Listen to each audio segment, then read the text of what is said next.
Everyone in New York's elite circles knew that Chloe Vanderbilt's boy toy was off-limits. But as her actual husband, I was determined to tear him down. The first time, I slapped her boy toy, Leo, and to appease him, Chloe didn't come home for 2 weeks. The second time, I gave Leo $3 million to get lost, so Chloe threw down $30 million to keep him by her side. The third time, I sent Leo out of the country behind her back. That same night, she kidnapped my parents and strapped bombs to their chests, all to force me to tell her where he was. My voice was a raw whisper. If I don't tell you, will you really let them die? She leaned in, her dark eyes reflecting my ashen face. You're welcome to find out. He's in Zurich, Switzerland, I said, my voice trembling. In the villa that's under my name. She stared at me for a few seconds, judging if I was lying, then picked up her phone to make a call. After getting confirmation, she grabbed her coat and rushed towards the door to get him. My parents. I lunged, grabbing her sleeve. You promised you'd let them go if I told you.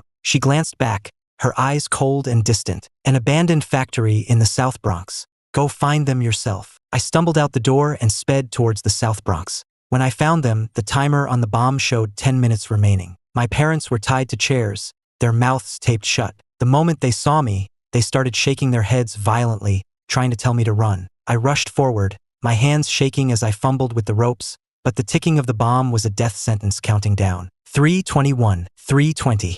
I couldn't get the knots undone, my fingers clumsy with panic. Suddenly, my father slammed his body into me, sending me stumbling backward. The next second, he threw himself against the bomb. The explosion was deafening, and a wave of heat slammed me to the ground as my vision went crimson. When I woke up, I was in a hospital. My parents were severely injured, but thank God, they were alive. I knelt by their beds, sobbing. I'm so sorry. I chose the wrong person. My mother weakly lifted her hand and stroked my hair. Silly boy, you just have to start over. She'll never let me go, I choked out. When I first found out about Leo, I couldn't accept it. I tried to file for divorce, but every time I drew up the papers, Chloe would tear them to shreds. She insisted she was just having fun with Leo, that she'd dump him when she got bored. She claimed I was her true love and she would never let me go. My father squeezed my hand. No, Ethan, there's something you don't know, something she's likely forgotten. When we first agreed to the marriage, your mother and I had her sign a divorce agreement. I froze. If she ever betrayed you, my father's voice was soft, the agreement would become active. You could divorce her immediately, and our family would disappear forever. I stared at him, tears streaming down my face. All this time, my parents had prepared an escape for me. The next day, I did 2 things. First, my parents and I took the signed divorce agreement to our lawyer's office. After reviewing it, the lawyer nodded. This is legally binding. The divorce is effective immediately. Second, our family began the process of erasing our legal identities. Once it was complete, it would be as if I never existed. Chloe Vanderbilt would never find me. We learned the process would take 2 weeks. After talking it over with my parents, we decided I had to go back to the Vanderbilt estate. For the next 15 days, I had to stay by Chloe's side and act as if nothing was wrong. If she suspected anything, with her resources, none of us would ever get away. Back at the mansion, I started getting rid of things. The photos I once cherished, the love letters Chloe had written me, the souvenirs from our travels, I threw them all into the fireplace. The flames consumed the past, incinerating a foolish dream. The next day, I went to the backyard. There was a grove of sycamore trees Chloe had planted for me with her own hands. She'd said they symbolized faithfulness, a love like hers that would never fade. I picked up an axe and began to chop them down one by one. The staff watched from a distance, too afraid to approach or intervene. The dull, grating crack of each trunk splitting sounded like a stubborn obsession being violently severed. On the third day, I drove up to Lover's Leap. A padlock engraved with our names was fastened to the railing. I remembered when Chloe led me here, tossing the key over the edge and promising we'd be locked together for life. Now I took a pair of bolt cutters and snapped the lock clean off. It clattered onto the pavement with a sharp metallic ring. I turned and walked away without a single glance back. When I got back to the mansion, 2 people were in the living room. Chloe was on the sofa, and next to her was Leo, looking so pale and frail a strong breeze could have knocked him over. I walked past them without a word, heading for the stairs. Stop, Chloe's cold voice commanded. I paused but didn't turn around. Do you know why I brought him back? I don't care. After you sent him away, he couldn't adjust. He hasn't slept for days, she said, her voice laced with blame. Ethan apologized to him. I finally turned to face them. Leo clutched Chloe's sleeve timidly, but I saw a flicker of triumph in his eyes. And if I don't? I asked calmly. It's fine, really? Leo said, putting on a brave face. I can take it. After all, you're Ms. Vanderbilt's husband. Chloe immediately pulled him closer. Haven't I told you not to be so damn reasonable? She squeezed his hand. With me here, you can do whatever you want. A bitter, ironic smile touched my lips. A maid brought in a bowl of calming broth, specially prepared for Leo. Just then, Chloe's phone rang. She glanced at the screen and said softly to Leo, "You know how business talk gives you a headache? I'll take this outside. You finish your soup." With that, she stood up and left the room. I stood frozen, my heart feeling as if it had been split with an axe. She never used to take business calls out of the room. She was paranoid about corporate secrets. But for Leo, she was willing to break even that rule. Only Leo and I remained in the living room. The frail look on his face vanished, replaced by a victor's smirk. "You see," he sneered, "you may be the husband, and you used that to get rid of me, but Chloe's body and soul belong to me." I looked at him coolly. "You want her? She's all yours." Leo stared, then his face twisted in anger. "I don't need you to give her to me. She'll be mine soon enough, and your place will be mine too." When he saw I wasn't reacting, his fury grew. Just then, we heard Chloe's footsteps approaching. A vicious glint appeared in Leo's eyes. He grabbed the bowl of steaming hot broth and dumped it all over himself. He let out a piercing scream as tears instantly streamed down his face. Chloe burst in to see the aftermath. Leo was a mess, broth dripping from his clothes, his eyes red with tears.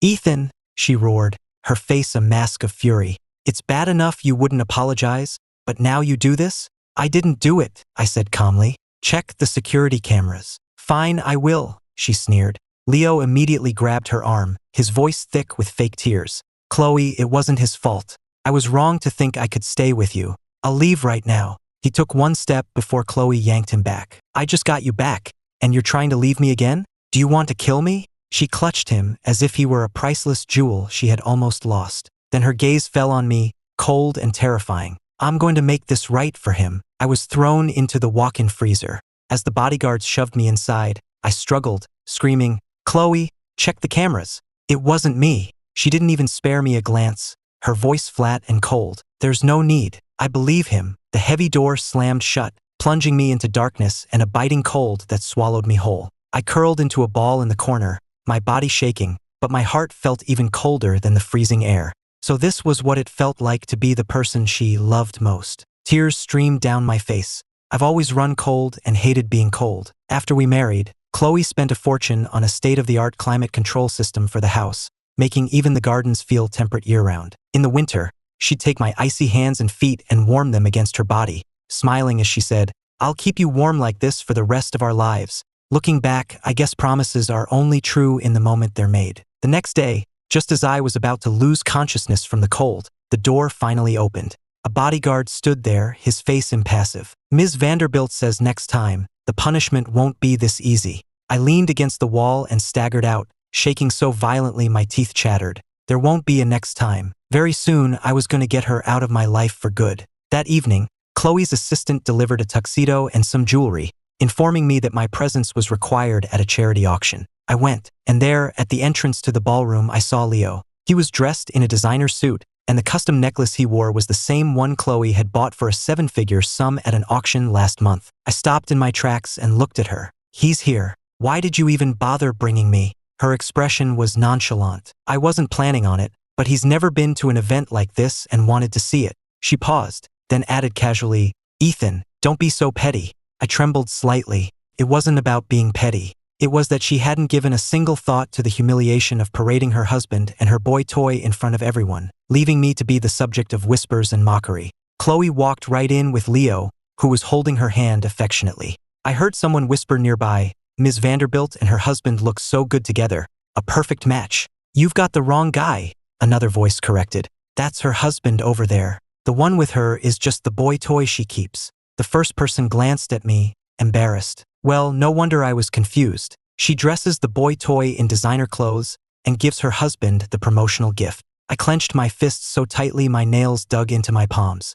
When the auction started, I casually bid on a few pieces. But whatever I bid on, Leo would immediately outbid me by a single dollar. I could hear the quiet snickers around me. The husband getting publicly humiliated by the boy toy. Now that's a new one. My expression was blank as I made the gesture for lighting up the sky. It was an auction term that meant I was buying out the lot no matter the price. There was no upper limit. Leo's face went white and he tugged on Chloe's sleeve. Chloe, but I really wanted that. Chloe frowned at me. Ethan, let him have it. No, I said. He can't afford to light up the sky, but I can. Because I'm your husband, and our assets are communal. I shot a look at Leo, my voice dripping with sarcasm. No matter how many gifts she buys you, you'll never measure up to me. Leo's face went deathly pale. He shot to his feet, then covered his face and started to sob. He's right. You're her husband. I'm just a secret boy toy who should know his place. Chloe, we should just end this. With that, he turned and fled. Chloe's expression hardened. She grabbed my wrist,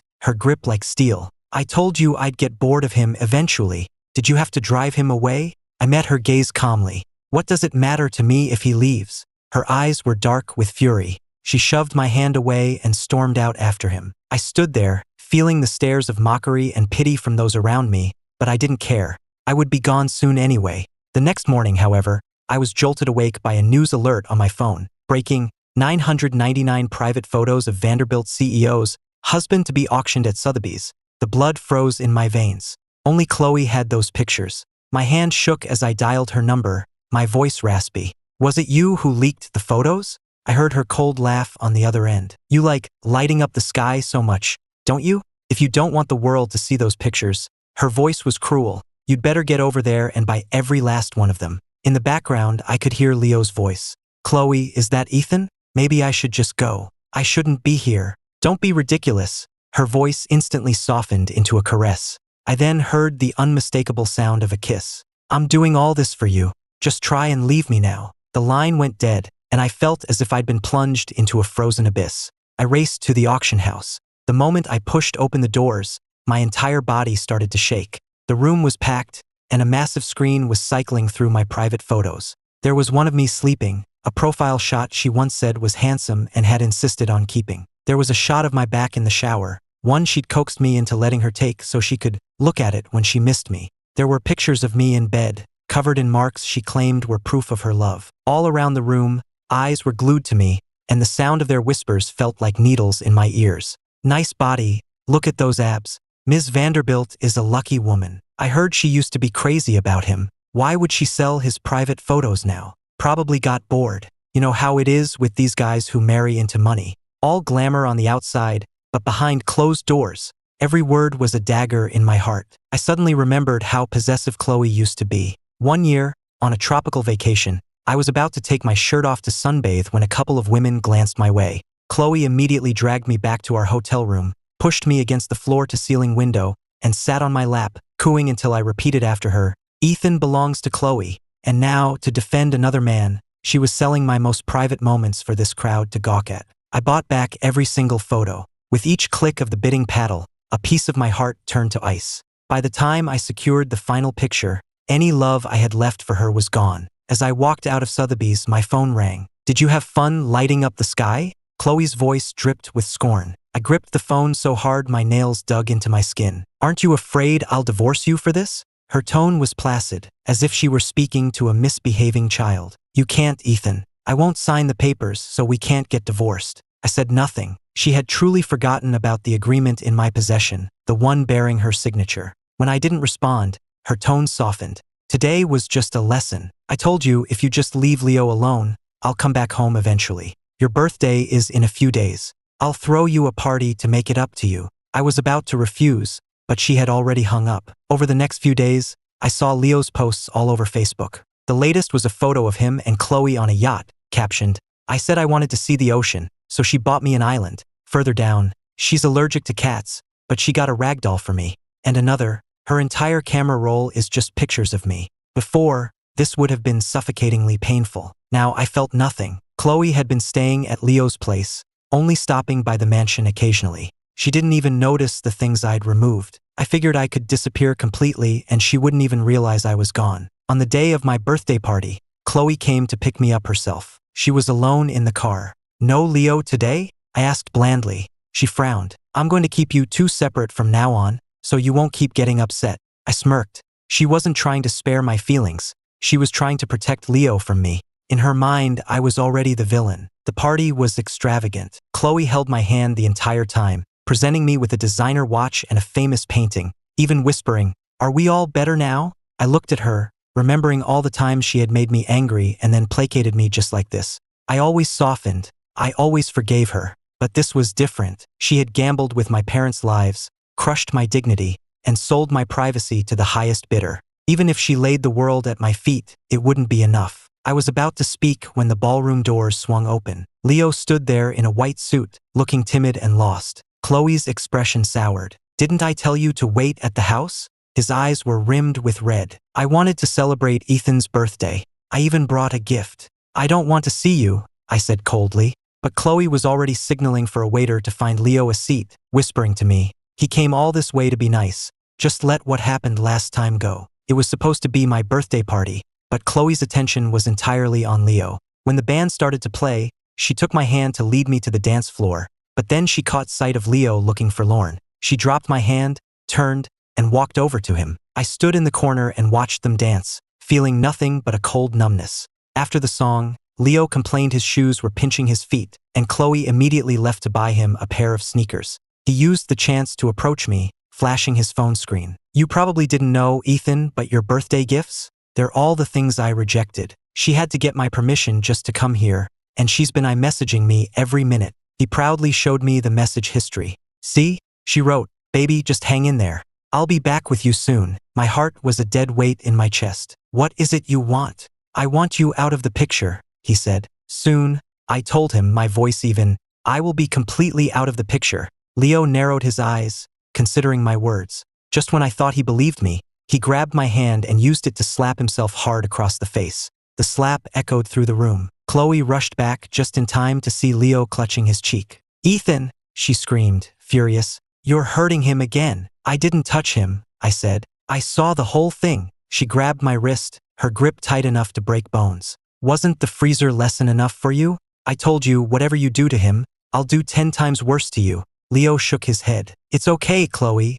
Let it go." "What are you afraid of when I'm here?" Chloe said, tenderly wiping a tear from his cheek. "I told you, you can do anything you want. You could burn the world down and I'd have your back. Stop being so timid, or people will walk all over you." She then ordered her bodyguards to hold me down. "He hit you," she said to Leo. "Now you hit him back. 10 times. Leo feigned fear. "I can't." "I'll teach you," she said, taking his hand in hers and guiding it as she slapped me across the face. "That's for fighting back." Another slap. "That's for not being a coward." A third, then a fourth. The pain was so intense my vision swam and my ears rang, but I bit my tongue and refused to make a sound. She only stopped after the 10th slap. I could hear the guests whispering, "How awful, and on his birthday. He deserved it for being a bully." Chloe gently took Leo's hand in hers. "Did that hurt? Let's go get some cream for it." She helped him up and led him away without a backward glance. The bodyguards let me go, and I slumped to the floor,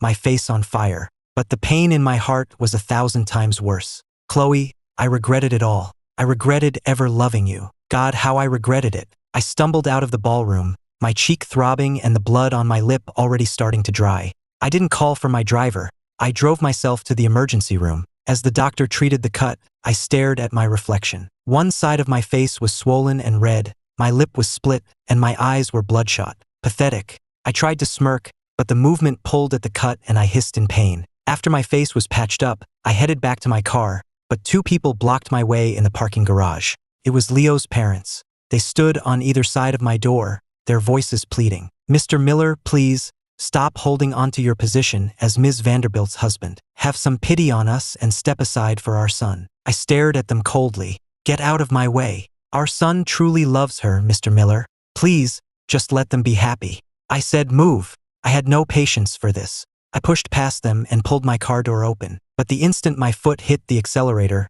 Leo's father threw himself in front of my car. There was a sickening thud. Before I could even process what had happened, he was on the ground, clutching his leg and screaming. His wife shrieked and ran to him, crying, "Honey!" I sat there, frozen, my knuckles white on the steering wheel. He had thrown himself at the car. It was deliberate, but there was no time to think. I had to get out and take him to the ER. In the hospital hallway, Leo came running. The second he saw me, he swung without a word. The slap sent my head snapping to the side, my ears ringing. "Ethan!" Leo screamed, his voice filled with anguish. Do whatever you want to me, but why would you hurt my parents? The fresh stitches on my cheek split open, but I felt nothing. He threw himself in front of the car, I said, my voice flat. If you're going to lie, at least make it a good one. Chloe's sharp voice cut through the air from behind me. Why on earth would Leo's father throw himself at your car?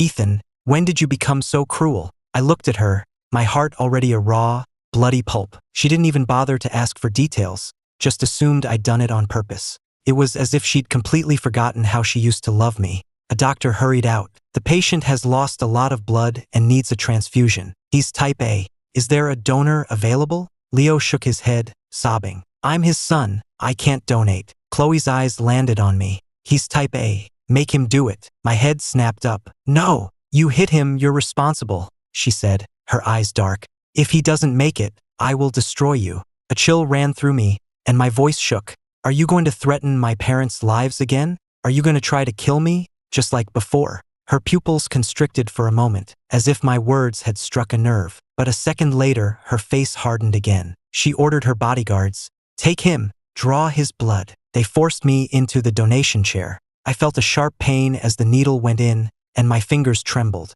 As the blood bag filled, my vision started to blur. I remembered how I used to be anemic, and Chloe would panic if I got so much as a paper cut. Now, she was having her men hold me down while they drained my blood to save a con artist. The world faded to black and I passed out. It was dark when I woke up again. I dragged my weak body out of bed, ready to leave. As I passed one of the rooms, I heard Leo's voice from inside. Mom, Dad, this is Chloe, my girlfriend. I stopped dead. Through the crack in the door, I saw Chloe on Leo's arm, her voice soft. Mr. and Mrs. Davis, please don't worry. I'll take good care of Leo from now on. His mother was beaming. Oh, that's wonderful. Our Leo is so lucky to have found a girl like you. I stood there in the hallway, suddenly remembering how, years ago, Chloe had stood just like that, holding my arm, and solemnly told my parents, Mr. and Mrs. Miller, don't worry. We're going to be so happy together. She was saying the same words, but now they were for another man. So, Chloe, your promises came with an expiration date.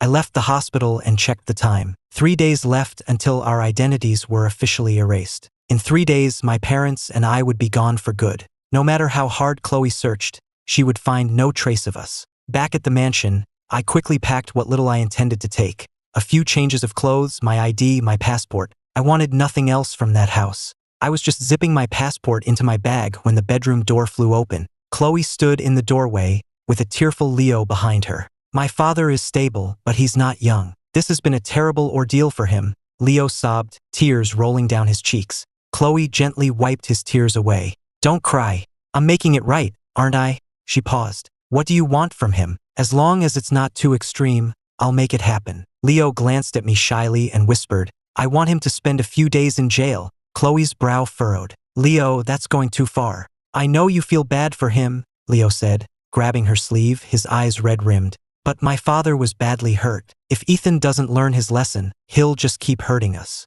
He bit his lip, his voice dropping to a whisper. It's just for a few days, so he knows not to do it again. Chloe, I know he's the one you really love, and I'm just a distraction. If you can't do it, then maybe we should just end things. Chloe was silent for a moment before letting out a resigned sigh. Don't say that. I'll do what you ask. And just like that, I was taken to a holding cell. Chloe left without even looking at me. As for Leo, once he was sure she was gone, he turned back, gave me a chilling smile, and whispered something to the guard while pressing a thick wad of cash into his hand. The next 3 days were the longest nightmare of my life. I was shoved, cursed at, and tripped. My knees were scraped raw. No one cleaned my cuts, and no one gave me any water. I huddled in the corner, gritting my teeth and counting down the time. In 3 days, I would be free. On the evening of the 3rd day, the steel door finally creaked open. Chloe was standing in the doorway, silhouetted against the light, so I couldn't see her face. As I got closer, I saw her flinch. What happened to you? My clothes were filthy. My arms and knees were a mess of bruises and scrapes, and there was dried blood caked on my lip. Leo immediately linked his arm with hers. He probably did that to himself to make you feel sorry for him, he pouted. He was only in there for a few days. How bad could it have been? Chloe stared at me for a long moment, then her face hardened. Ethan, is this drama ever going to end? I managed a weak, bitter smile, too exhausted to even try to explain. Back at the mansion, for once, Chloe didn't leave right away. She sat on the sofa and announced calmly, From now on, I'll spend Mondays and Tuesdays with you. The rest of the week is for Leo. I stood at the foot of the stairs and said nothing. Today is Wednesday, so I should go to him now, she said, getting up. Don't disturb me for the next few days. She paused at the door and added, I'll be back on Monday. I looked at her and said quietly, all right, goodbye. How absurd. As if I would still be here waiting for her. Chloe frowned, seemingly surprised by my detached tone, but she didn't say anything else before turning and leaving. The second the front door clicked shut, my phone buzzed. It was a text. Mr. Miller, your identity erasure has been successfully completed. I stared at the message, my eyes welling up as my heart hammered against my ribs.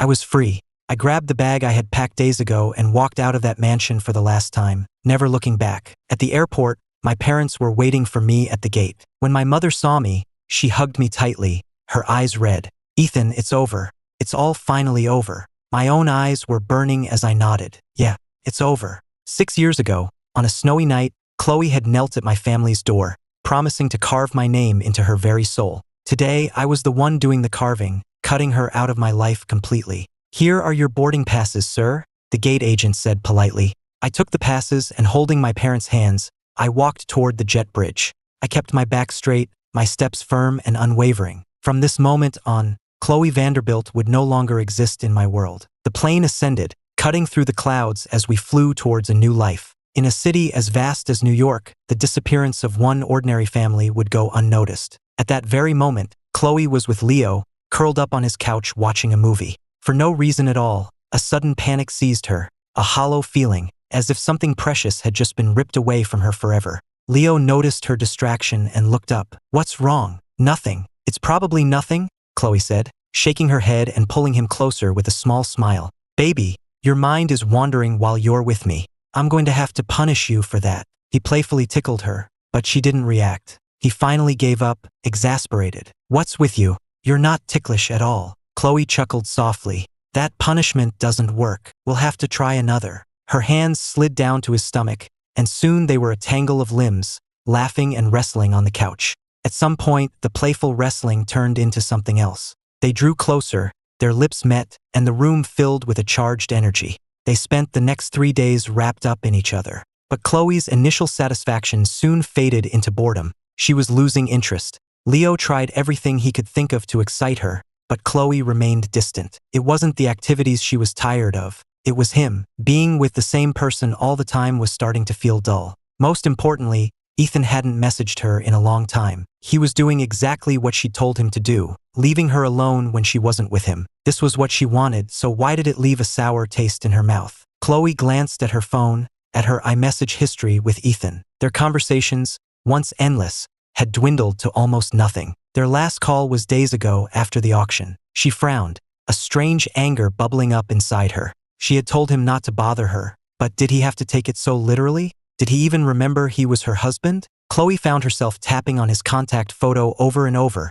hoping a new message would appear. But nothing ever did. She hesitated, wondering if she should call him. Before she could make up her mind, Leo covered her eyes from behind. Guess what surprise I have for you? He whispered mysteriously, his body brushing against her neck in a way that was clearly meant to be seductive. Startled, Chloe's finger slipped and tapped the screen, accidentally dialing the number. We're sorry, the number you have dialed is no longer in service. The robotic voice echoed in the quiet room, and both of them froze. Not now, Chloe snapped, pushing Leo away impatiently. She stared at her phone in disbelief and dialed Ethan's number again. The result was the same. How was this possible? Her mind went blank. She couldn't comprehend what was happening. Leo glanced at the contact name and offered some hollow comfort. Chloe, maybe he's just busy. Or maybe he's mad at you, jealous of me, and disconnected his number to make you worry and come running back. He's still your husband. Where could he go? He's probably just sitting at home right now, waiting for you to come and apologize.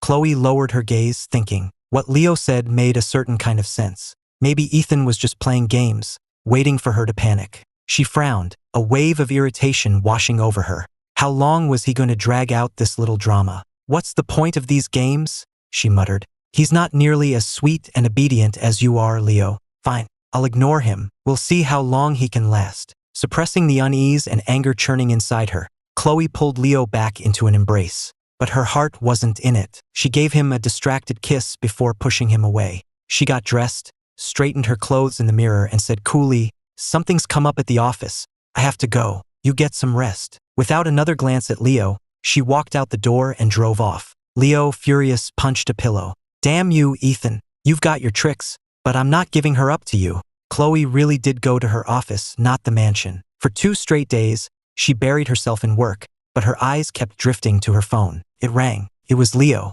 She irritably declined the call. But Leo kept calling, his name lighting up her screen again and again. Not once was it Ethan. Monday came and went, and still there was no message, no call. The panic in Chloe's heart grew, fanning the flames of her anger until it was a raging inferno. Just then, her assistant burst in. "Ms. Vanderbilt, you have a visitor." Before he could finish, she cut him off, a spark of hope in her voice. "Is it Ethan? Tell him to wait. After ignoring me for this long, he can wait a little longer." The assistant looked awkward. He bit his lip and said quietly, "No, Ms. Vanderbilt, it's your business appointment for today." Chloe's hopeful expression froze on her face, the assistant's words not registering for a long moment. "What do you mean it's not Ethan? Are you joking? Tell him to come in right now." "Postpone the meeting," she said, pinching the bridge of her nose. Her assistant looked pained. "Ms. Vanderbilt, he's really not here. You can go see for yourself if you don't believe me." His words shattered her last bit of denial.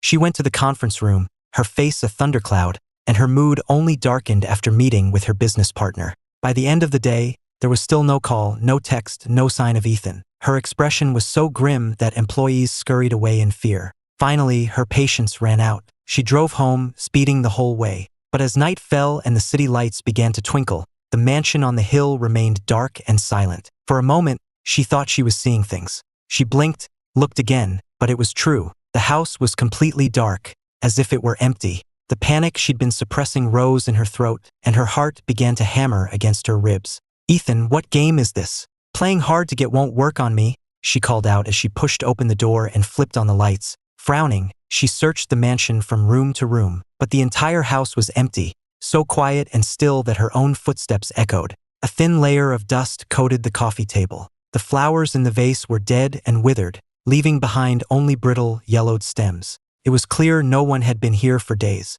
A wave of desolate panic washed over her. She pressed her lips into a thin line, forcing the panic down. It was impossible. Ethan couldn't divorce her. She was too powerful. He couldn't escape her. She struggled to keep her voice steady. "Ethan, stop playing games. If you come out now, I'll even stay with you for a few extra days. Haven't I told you? I was just having fun with Leo, and I'm already getting bored. You're the one I love. You're irreplaceable. Just give me a little more time, and I'll come home for good. This drama is getting old. Aren't you afraid I might actually divorce you over this?" But no matter what she said, only silence answered her. She searched every room, but he was nowhere. She started to notice that some of his belongings were missing, too. He was really gone. As the reality of it sank in, Chloe's lips tightened, and a dangerous energy began to radiate from her. It wasn't just his personal items that were gone. The proof of their life together, the mementos of their shared past, had vanished as well. The backyard was barren. The grove of sycamore trees was gone,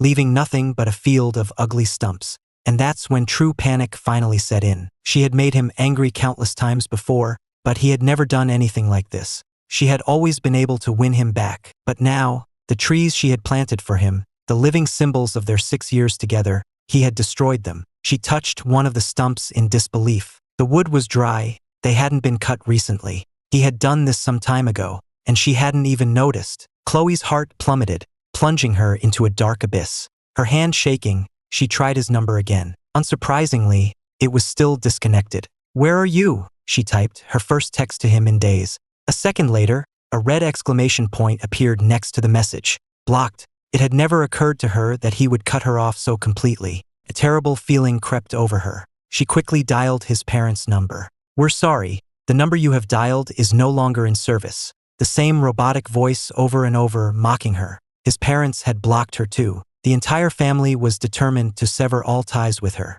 But she wouldn't allow it. She hadn't signed any divorce papers. Even if they fled to the ends of the earth, she would find them and drag them all back. Chloe's face was grim as she called her assistant. "Find Ethan's family. I want to know everywhere they've been since the kidnapping. I want a full report immediately. He thinks he can leave me? Not a chance in hell." Her assistant, woken in the middle of the night, stifled a yawn. "Yes, Ms. Vanderbilt. I'll get my team on it right away." But even after hanging up, Chloe couldn't calm the storm inside her. She wandered through the empty mansion, a profound sense of loneliness and desolation creeping into her heart. It felt as if a piece of her heart had been carved out, leaving a gaping void. Lying in their bed, the space beside her empty, she found the silence unbearable. Even though he was gone, she kept seeing him everywhere. She looked at the sofa he'd picked out and could picture him sitting there, playing video games. A breeze rustled the curtains on the balcony, the ones he'd insisted on buying the moment he saw them at the store. All those small, warm moments were now just ghosts.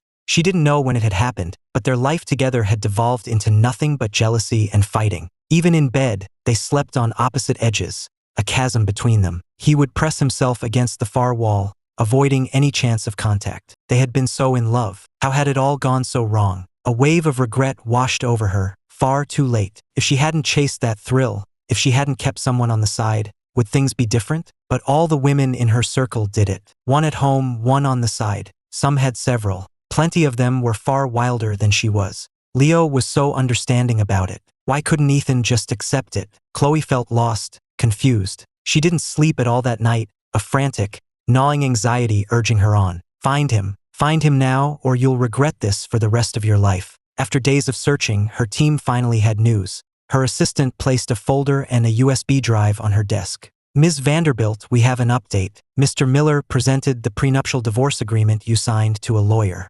Legally, your divorce has already been finalized. Furthermore, he and his parents have completely erased their legal identities. We tracked them to a flight to Canada, but after that, with their new identities, the trail goes cold. The assistant's voice trailed off, and he stared at the floor, avoiding Chloe's murderous glare. A dead, terrifying silence filled the room, and only then did Chloe remember. She remembered signing that document before the wedding, a secret deal to appease his parents. She never thought it would ever be used, so the memory of it had faded completely. She never imagined he would one day use it to vanish from her life. Chloe's face was a blank mask, but her hand clenched the report, crushing the papers into a wrinkled ball. A furious storm was gathering in her dark eyes, threatening to break. She forced it down, torturing herself by flipping through the rest of the file. The text and photos detailed everything he had done to prepare for his escape. He had been dead set on leaving her, but Chloe couldn't accept it. I don't care where he is. Find him, she roared, her chest heaving with rage. Search the entire globe if you have to, but find Ethan. She slammed the crumpled report onto her desk. Her assistant looked utterly bewildered. Ms. Vanderbilt, with all due respect, you don't seem to love him as you used to. Isn't this divorce a good thing? Why hold on so tightly? Mr. Miller was never going to accept Leo, or any other man. Even if you dragged him back, you'd both just be miserable. Besides, Leo isn't as innocent as you think. This USB drive contains footage of him deliberately setting Mr. Miller up. Perhaps you should watch it. At his words, Chloe's expression darkened. She hesitated for a second, her hand hovering over the USB drive, when Leo himself burst into the office. Chloe, did Ethan send someone to spread lies about me again? He hates me so much. It seems he won't rest until I'm gone. I wanted to stay with you forever, but he's making it impossible. Maybe it's better if I just leave. He lowered his head, covering his face to hide his tears, as he made a show of running for the door, just as he had done countless times before. But this time, after a few dramatic steps, he realized no one was coming after him. His tried-and-true tactic wasn't working. Leo kept glancing over his shoulder, slowing his pace to a crawl. The elevator doors opened, and still she hadn't moved. The heartbroken expression on his face froze, and he stood there, uncertain of his next move. Meanwhile, back in the office, Chloe had plugged in the USB drive. Her face was pale and taut as she clicked through the video files. Clip after clip of security footage showed the truth of the past few months. Ethan had never started anything. It was always Leo deliberately provoking him, deliberately setting him up. Chloe's face was as black as thunder, her eyes flashing with a dangerous light. Get him back in here, she roared. Her long fingers clenched into a fist so tight the knuckles cracked. She was incandescent with rage. The assistant hurried out to find Leo still loitering by the elevators. When Leo saw him approaching, his eyes lit up with a triumphant gleam. The assistant felt a surge of disgust. He'd never understood what Chloe saw in this pathetic creature, and he understood it even less now. In his opinion, Ethan was 1,000 times the man Leo was, but Chloe had thrown him away. Perhaps that's just how it was when the chase was over. It wasn't his place to judge. Seeing the assistant, Leo couldn't suppress a smirk, though he quickly arranged his face into a pout. Did Chloe send you to get me? I'm not going back. You can tell her I'm done being her boy toy. He sniffed, looking wounded, and made another show of leaving. The assistant blocked his path, his face unreadable. I'm sorry, Mr. Davis, but Ms. Vanderbilt wants to see you. You can't leave. With an authority that couldn't be questioned, he began to pull Leo back towards the office. Leo felt a prickle of unease. Something was wrong, but he couldn't figure out what. The office door slammed shut and the lock clicked. Chloe walked up to Leo, her hands closing around his throat. Where did you get the audacity? She hissed. To frame Ethan? Did I spoil you too much? No, it was Ethan, Leo choked out, his face turning purple as he clawed at her hands. The air was leaving his lungs, and black spots danced in his vision. Just as he was about to pass out, Chloe released him. She shoved him to the floor, her eyes blazing with a furious hatred. Leo gasped for breath, real tears of terror now streaming down his face, but they no longer had any effect on Chloe. He didn't know how much she had seen, so he fell back on his old act, grabbing the hem of her pants. His eyes were red, his thin frame trembled, and he looked up at her with a wounded expression. Chloe, I didn't do anything, I swear. It's all a misunderstanding. I can explain. Is Ethan just jealous? I can apologize to him, okay? Please don't be like this. I was just worried about you. Chloe looked down at him, a self-mocking sneer on her lips.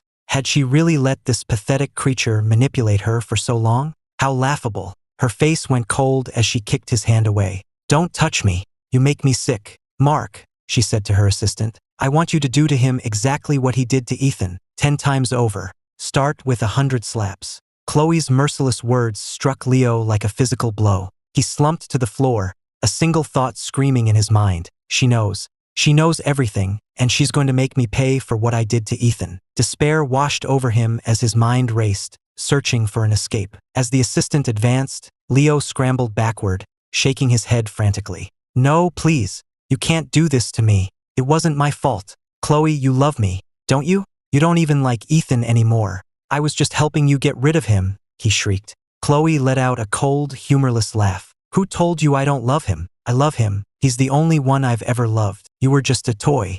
Who gave you permission to lay a hand on him? Mark, what are you waiting for? Do I have to do it myself? Mark thought to himself, if you really loved him, would you have treated him that way? He didn't understand it, but he did as he was told, striking Leo across the face with all his strength. The force of the blow was immense. In an instant, Leo's face swelled up, the delicate, handsome features gone. He slumped against the wall, genuine tears of pain and fear streaming down his face, all his bravado gone. Chloe, I'm sorry, I was wrong. I was so wrong, he begged. Please let me go. I'll apologize to Ethan, just please, don't hit me anymore. You're going to kill me. You'll ruin my face. Leo covered his face with his hands, trying to curl into a protective ball. But Chloe gave no order to stop, so Mark coldly continued. He pried Leo's hands away from his face and struck him again. After several more sharp slaps, Leo was a crumpled, barely conscious heap on the floor. His face was swollen beyond recognition. He didn't care about his looks anymore.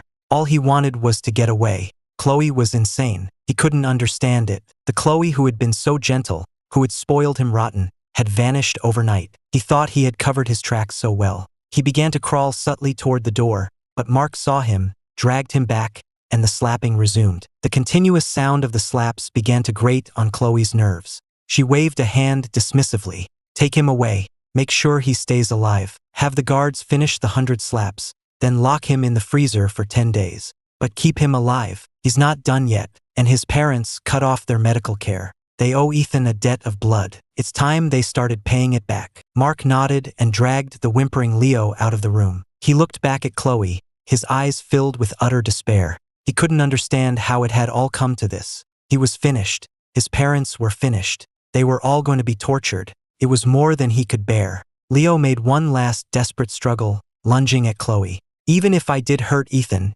you're the one who encouraged me. It's his fault too. You can't do this to me and my parents. You promised you'd spoil me. You said I could do anything I wanted, that you'd protect me no matter what. Why are you doing this? Don't you love me anymore? He knelt on the floor, screaming, demanding an answer, refusing to accept his fate. Chloe's eyes were dark and dangerous. No, she said impatiently. I'm bored with you. Now that Ethan's gone, you're not much fun anymore. I'm your benefactor, and you're just my boy toy. My affection was a gift, not a right. You have no say in my affairs.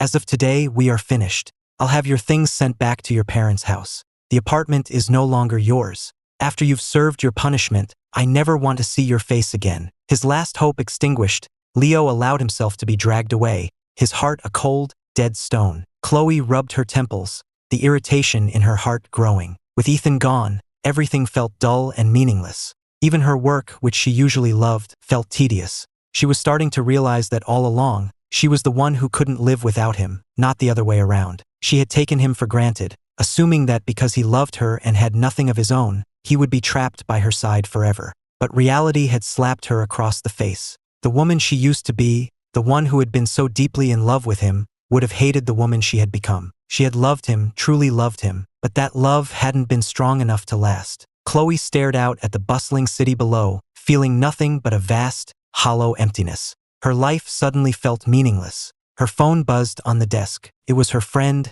Blake Sterling. "Chloe, darling, a few of us are getting together tonight. Are you coming? Bring that cute boy toy of yours. But leave the husband at home. He's such a bore. No fun at all." Hearing the loud party music in the background, Chloe's brow furrowed in irritation. "Leo and I are over," she said, her voice tight with anger. "And if you ever say another bad word about Ethan, you'd better watch your family's stock prices." There was a stunned silence on the other end of the line. Blake finally managed a nervous laugh. "Chloe, you're joking, right? You were crazy about that boy toy. What happened?" He paused. "And what about Ethan?" "We're divorced," Chloe said, her voice low and laced with a sorrow she couldn't name. The party on the other end of the line went silent. Someone had even turned off the music. "You're not serious, are you? You really divorced?" When she didn't answer, they knew it was true. Suppressing their delight, they offered clumsy condolences. "Chloe, we know you must be heartbroken. Come have a drink with us. It'll help." After a long pause, Chloe agreed. She arrived at the club and sat in the private booth, downing drink after drink in silence. Her friends tried to console her. "Chloe, Ethan must be an idiot. A guy from his background marrying into the Vanderbilt family? That's like winning the lottery. And he threw it all away. The man has no sense." "Exactly. It's just one guy. Everyone in our circle has someone on the side. You were faithful to him for 6 years. Weren't you allowed a little fun, right? It's not like you had a whole harem. It was just one guy. You get bored, you dump him. What's the big deal?" Their words were hollow, and some of them clearly had their own agendas. Chloe kept drinking, their voices a meaningless, irritating buzz in her ears. She slammed her bottle down on the table with a loud crack, and the room fell silent. She scanned the room, a frown creasing her forehead. "Where are Blake and Bianca Sterling?" Before anyone could answer, Blake himself walked in, a wide grin on his face as he talked on his phone. "Bianca, haven't you been in love with Ethan for years? Well, Chloe actually divorced him. This is your chance. I've been working on this for a long time for you. If you don't take this opportunity, don't blame me for not helping." Who knew our philandering could actually be useful for something? Honestly, all the happy couples in our circle are monogamous. You can't control yourself, you end up with a mess. I might sleep around, but at least I got a vasectomy. I'm not about to marry some nice girl and ruin her life. This is just who I am. I'm here for a good time. But you, sis, if you don't get out there and start dating, you're not getting any younger. Blake's tone was light and teasing, but his words to his sister were completely genuine. On the other end of the line, Bianca's voice was quiet but firm. "I'll take this chance. I'm already overseas. I was too late to tell Ethan how I felt before. I won't make that mistake again." Her determined words reached Chloe's ears, and it felt like the world had just tilted on its axis. Chloe was practically vibrating with rage. All this time, they had been manipulating her, encouraging her to betray Ethan, all so Bianca could have her chance. Her eyes bloodshot, she snatched the phone from Blake's hand. "Bianca," she snarled, "Ethan will only ever love me. I'm going to apologize, and we're going to get back together. He didn't love you then, and he won't love you now. It's impossible." Bianca's voice was calm and steady. "He may not fall in love with me right away. He may never be with me, but at least I'm not you. After everything you've done to him, even if he doesn't choose me, he will never, ever go back to you." Chloe's breath caught in her throat, the words a sharp pain in her chest. She forced herself to remain composed, spitting out through clenched teeth. "If you and Blake hadn't been so despicably manipulative, pushing me to neglect him, we never would have gotten to this point." Bianca let out a cold, mocking laugh. "Don't be ridiculous, Chloe. If you were truly devoted to Ethan, do you really think a few words from Blake and his friends could have changed your mind? You know what they're like. They go through partners like they go through clothes. You've known them for years. Our circle is full of players. Faithful people are rare, but they exist. Why didn't you choose to be one of them? Why didn't you treat Ethan right? If you had, I never would have had this chance. This is on you, Chloe. You're the one who betrayed him." Her words were a dagger to the heart. The color drained from Chloe's face, and her lips began to tremble. "No, that's not it," she whispered, shaking her head as if in a trance. The phone slipped from her grasp and clattered to the floor, the sound echoing in the sudden, dead silence of the room. Blake and his friends stood there awkwardly, unsure of what to say. It was true that they had encouraged Chloe's affair, telling her it was normal in their circle, that everyone had a little something on the side. But for years, she had never listened. Not until Leo came along. They had all heard the stories about what happened between Leo and Ethan. They knew Ethan. He wasn't a bully. Everyone who knew him knew his character. As for Leo, the less said, the better. Only Chloe, blinded by her infatuation, couldn't see him for the hypocrite he was. Blake and the others knew they had played a part in the mess, and they mumbled their apologies. "We're sorry, Chloe. We were out of line," Blake said. "But maybe you and Ethan just weren't right for each other. He went through hell with you. It's a miracle he's still sane. Letting him go is the kindest thing you could do for him." Chloe was silent, a heavy weight crushing her chest, making it hard to breathe. What could she do now? Blame them? They hadn't forced her to do anything. There was no one to blame but herself. She had wanted more excitement, a more thrilling kind of love,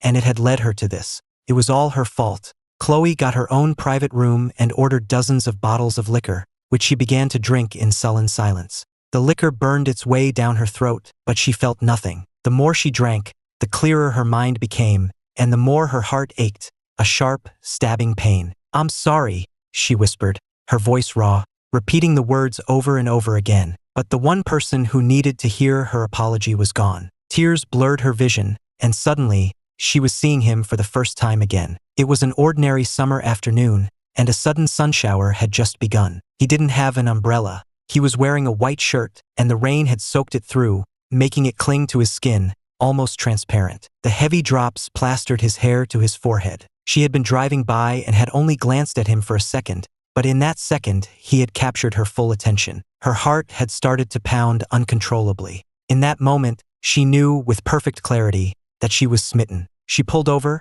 opened the passenger door, and called out, "Do you want to get in out of the rain? You look like you could use a towel." He looked up, and when their eyes met, Chloe's heart leaped into her throat. Her mind went completely blank, and the only sound in the world was the frantic beating of her own heart. But he was polite and proper, and he refused without a second thought. "I appreciate the offer, but I'll be fine." When he started to walk away, Chloe did something she had never done before. She threw caution to the wind, grabbed his hand, and pulled him into the car, draping her own jacket over his shoulders. "Don't worry, I'm not getting in with you," she said. "The rain shouldn't last long." And then she just stood there, foolishly, letting the rain drench her, completely forgetting about the umbrella she had in the back seat. Maybe love had struck so suddenly it had addled her brain. All she knew was that she wanted to spend more time with him. Later, she shamelessly got his number, learned his daily routine, and engineered dozens of chance encounters. She confessed her feelings to him over and over, and the day he finally said yes,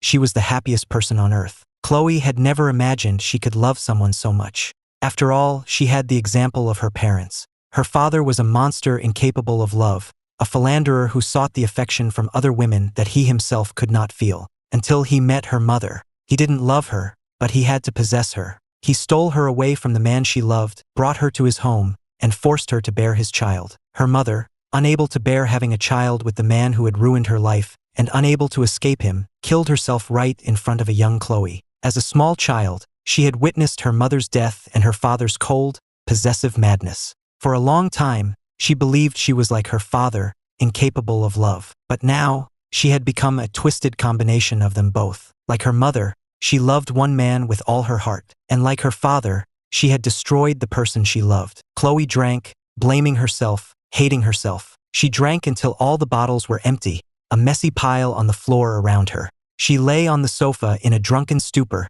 curled into a tight, insecure ball. The alcohol had perforated her stomach, but she lay there, unmoving, her face a pale, vulnerable mask. She endured the pain in silence, a fitting punishment. The pain he must have felt, it must have been 1,000 times worse than this. "I'm sorry," she thought. She closed her eyes, her heart a dead, cold thing in her chest. Maybe it would be better to just die here. darkness closed in, and her consciousness began to fade. In her delirium, she was back in the past. She remembered her stomach problems, the way he, a terrible cook, had learned to make special meals for her, how he would sit with her and make sure she ate at regular times. That simple, everyday warmth was something she would never feel again. Maybe dying wouldn't be so bad. After all, as Bianca had said, he was never coming back. But no matter how much she wished for death, Chloe woke up. Blake and his friends had brought her to the hospital. When she opened her eyes, Blake let out a sigh of relief. "Chloe, I know you're upset, but you can't just try to drink yourself to death. If you had died, Ethan would never have known how sorry you are. My sister may be in love with him, but she hasn't found him yet. You still have a chance. And even if you can't get back together, you should at least tell him you're sorry. Do you want him to remember you as a monster? Do you want him to hate you forever?" Chloe listened, a flicker of something in her eyes. After a long silence, she nodded. "You're right. I have to find him. I have to apologize to him and his family, explain everything. Maybe he'll forgive me." Blake didn't have the heart to tell her it was a fantasy. A reason to live was better than no reason at all. They didn't want her death on their conscience. When they had found her in that room, barely breathing, they had all been terrified. They had rushed her to the hospital, had her stomach pumped, and saved her life. If they hadn't, she would have died from alcohol poisoning. Seeing that she was stable, Blake and his friends left. Chloe was alone in the empty hospital room. She couldn't sit still. She called her assistant. "Any news on Ethan's family?" There was a long pause on the other end, then a heavy sigh. "Ms. Vanderbilt, after they erased their identities, they flew to Canada. But they didn't stay long. They've changed their identities again. Tracking them by photo alone is extremely difficult. We've identified a few cities they passed through, but we don't know where they are now. The Vanderbilt family's reach isn't as strong overseas. Finding them is like looking for a needle in a haystack. It's going to take time." Chloe pinched the bridge of her nose, forcing down her frustration. "Double the resources. Keep searching, and get me all the paperwork that needs my physical signature for the next quarter. I want it all done in the next 3 days. Everything else can be handled remotely. I'm going to find him." Her assistant knew she was determined, so he didn't argue. For the next 3 days, from her hospital bed, Chloe worked around the clock. She had to hurry. Bianca was already out there, looking for him. She was already behind. She couldn't afford to waste any more time. As soon as the last document was signed, she packed a bag and took the first flight to France, the last country where they had a confirmed sighting of him. On the Champs-Élysées in Paris, Chloe wandered, searching without a destination. She had no idea where to even begin looking for him. She visited every landmark he had ever mentioned wanting to see, but he was nowhere to be found. The initial frantic energy began to fade, replaced by a dull ache of disappointment. A day turned into a week, then 2. She lost track of time. She grew thinner. Her skin tanned from the long days spent walking outside, but nothing could hide the dark circles under her eyes, or the network of red veins that spiderwebbed across them. Every day that passed without finding him was another sleepless night. The emotional agony was 1,000 times worse than any physical pain. If he would just appear, she would let him do anything to her, hurt her in any way he wanted. Anything would be better than this endless, empty searching. So this was what it felt like, to wait for someone who might never return. It was a unique and exquisite form of torture. Chloe was consumed by regret. If she could go back, she would gladly destroy the version of herself that had made that first fateful mistake. Her expression was blank as she walked, numbly scanning the crowds. Suddenly, she saw a man from behind who looked just like him. He had his arm around a woman. Her heart plunged into a vat of acid, the pain sharp and unbearable. Chloe's fists clenched, her eyes burning. She stormed forward and punched the woman in the arm. "Get your hands off my husband." "Your husband?" the woman shrieked, incredulous. "Are you insane?" She swung at Chloe, but Chloe caught her fist midair. The man with her quickly stepped in front of her. "Who the hell are you?" "I don't know you." "Come on, honey, let's go," he said, glaring at Chloe. And in that moment, Chloe realized her mistake. It wasn't him. It was just a man with a similar build. She had completely lost her mind. "I'm sorry," she mumbled.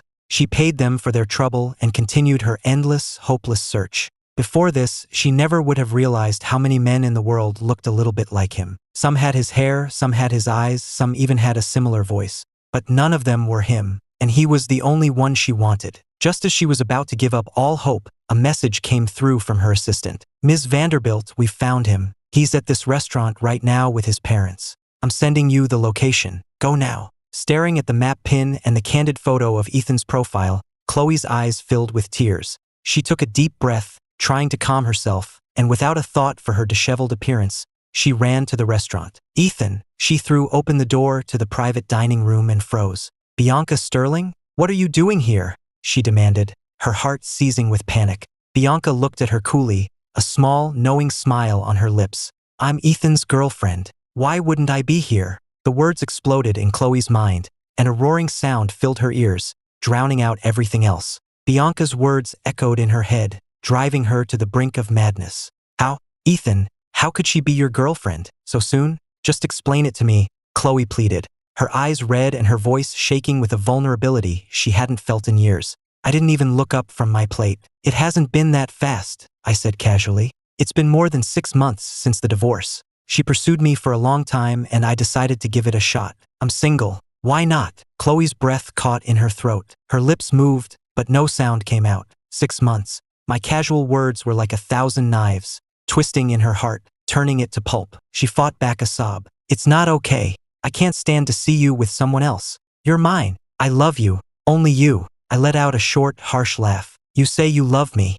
Is this your way of loving someone? By destroying them? If that's love, I don't want it. My eyes were cold, empty of any affection. My parents glared at Chloe, their faces hard. Ms. Vanderbilt, my father said, you don't belong here. Go back to your life. You can have any man you want. You can play with them and throw them away when you're bored. But our Ethan is not your toy. He's not your punching bag. Do you have any idea how much you hurt him, how much he suffered after marrying you? You threw him in jail. You tormented him over and over. What did he ever do to deserve a monster like you? My parents grew more and more furious, tears streaming down their faces as they began to hit Chloe, who simply stood there, head bowed, taking the blows. What about Bianca? She finally asked, her voice thick with guilt. She's from a rich family, just like me. Aren't you afraid she'll turn out just the same? Before any of us could answer, Bianca spoke. Time will tell if I'm like you. I'm confident I'm not. The day Ethan and I got together,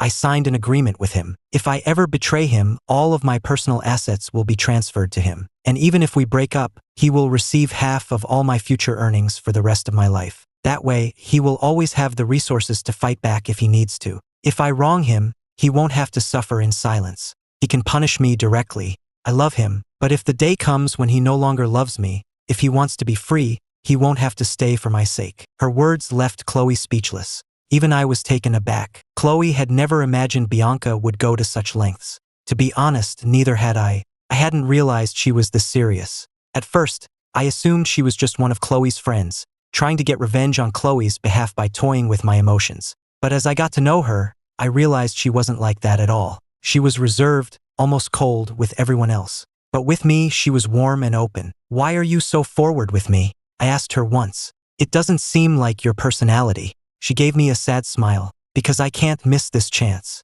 I already lost my chance with you once. If I let you go again, I might never get another. I want to cherish every moment I have with you. I want to be with you forever. I was stunned. I searched my memory, but I couldn't recall ever meeting her before. She explained that she had first seen me in college and had fallen in love with me at first sight. We had crossed paths many times, even made eye contact, but I had never truly seen her. The day I first met Chloe, Bianca had been planning a grand confession of her own, but the sudden downpour had ruined everything. She had been on her way to me with an umbrella, but Chloe had gotten to me first. It was like that every time. It was as if fate was against her. She was always one step behind Chloe, never quite reaching me in time. The few times she did manage to talk to me, my attention was always on Chloe. After Chloe's relentless pursuit, even though I hadn't given in, Bianca could see that I was starting to fall for her. So, she gave up and loved me from afar, in secret. It was a love she could never speak of, so she threw herself into her career,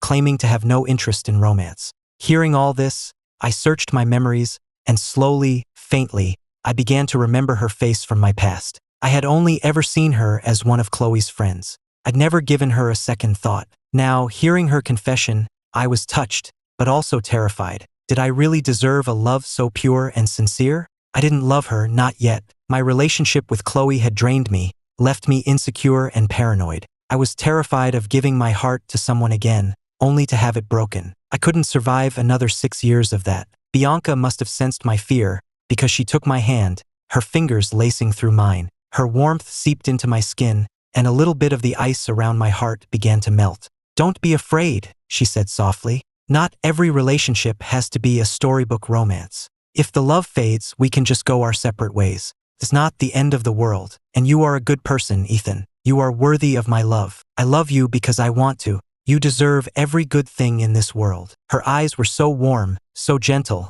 it felt like they could melt a glacier. I didn't speak, but I was deeply moved. Chloe watched us, and the sight was like a knife twisting in her gut. She stared at our clasped hands, her eyes wide with a furious, desperate pain. "Ethan, she's wrong," Chloe cried out, her voice raw.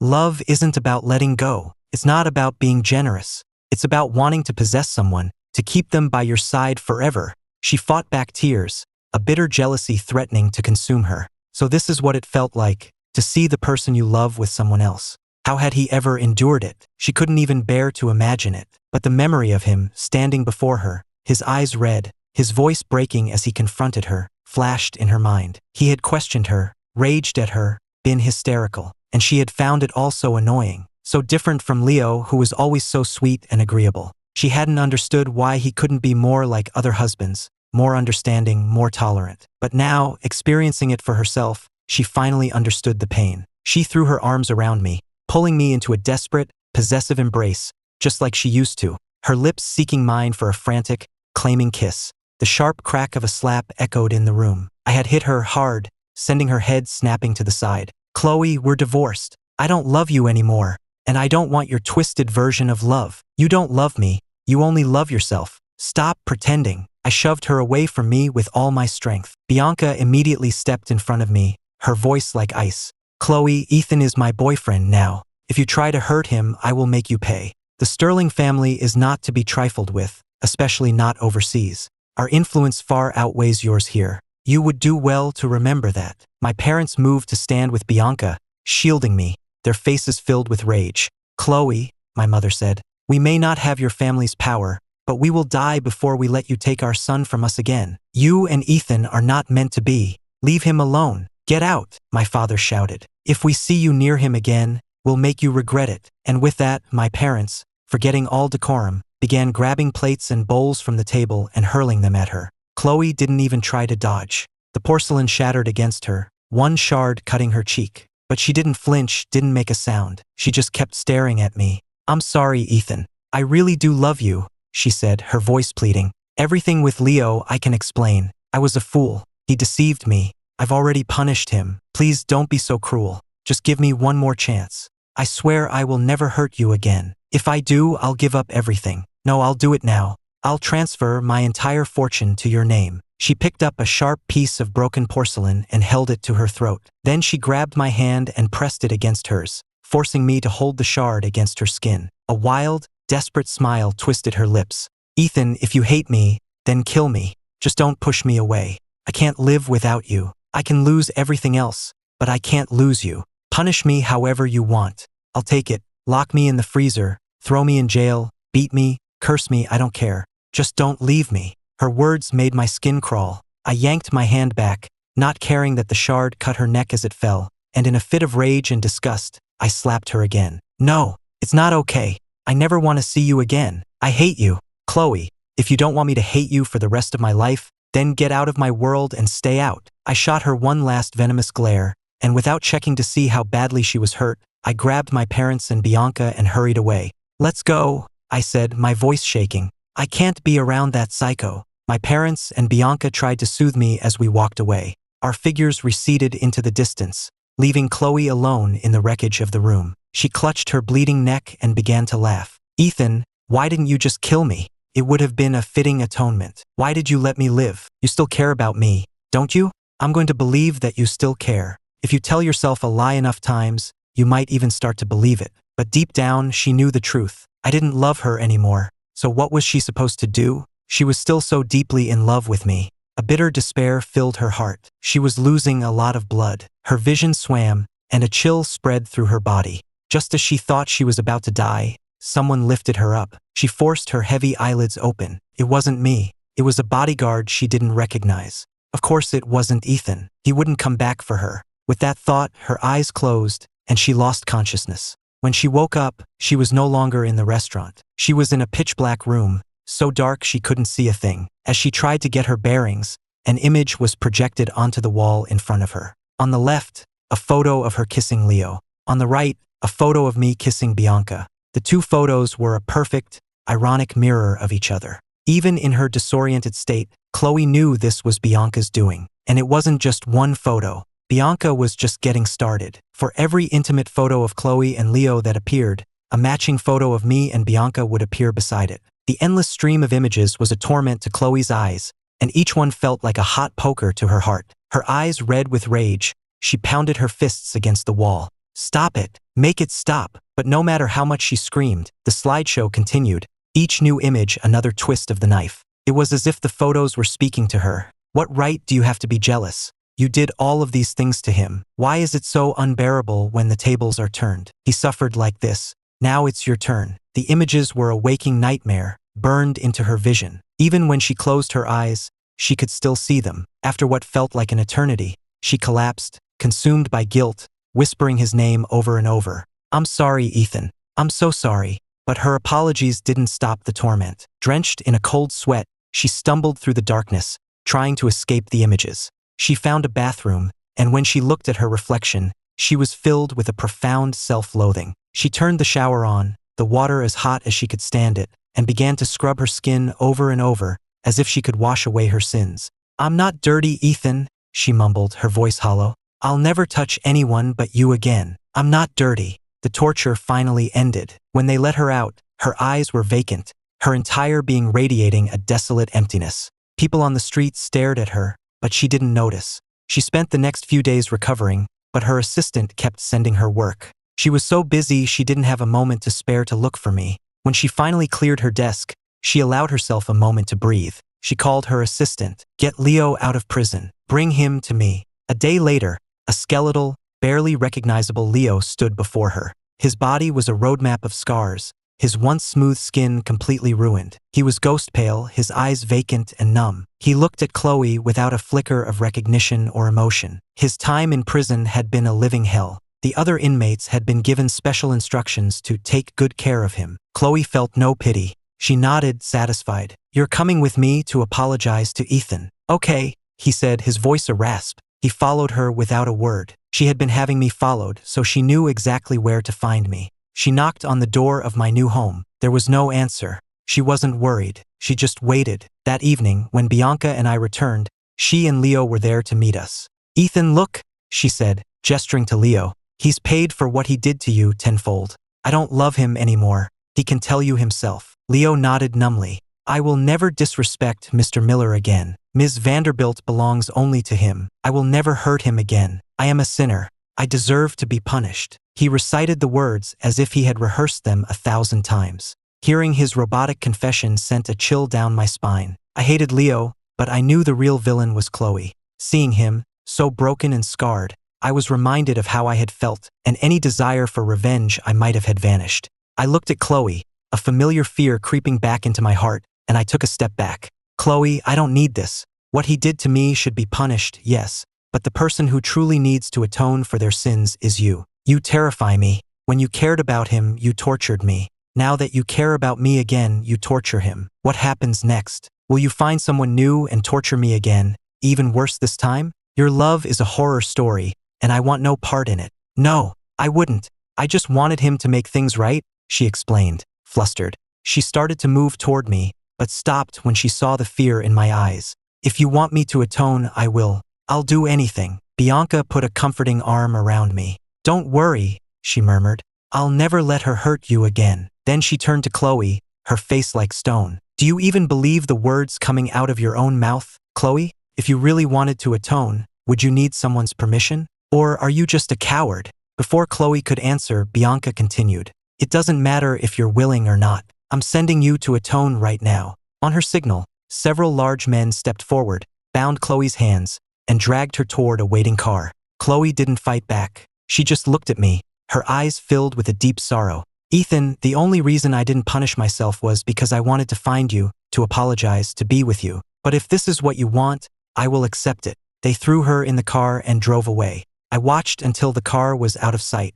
Where are you sending her? I asked Bianca. A local prison, she said calmly. I've made arrangements. She will pay for every single thing she did to you. I nodded. I didn't care what happened to Chloe. She owed me this. It was only fair. But with Chloe gone, Leo seemed lost, unsure of what to do. After a moment of panic, a flicker of hope appeared in his eyes. He looked at Bianca, and some of his old charm seemed to return. He struck a pose, trying to find his best angle, and said in a soft, pleading voice, "Miss, could you help me? And my parents. Chloe has my parents trapped in a hospital, forcing them to donate blood. They're old. They can't take much more of it. Please have mercy. I'll do anything you want. Anything." His words were laced with innuendo, his eyes trying to convey a seductive promise. He seemed to have forgotten that his time in prison had ruined his voice. It was now a hoarse, unpleasant rasp. I wasn't angry or jealous. I was just curious. I watched them both, waiting to see how Bianca would react. If she fell for his pathetic act just like Chloe had, then there was no future for us.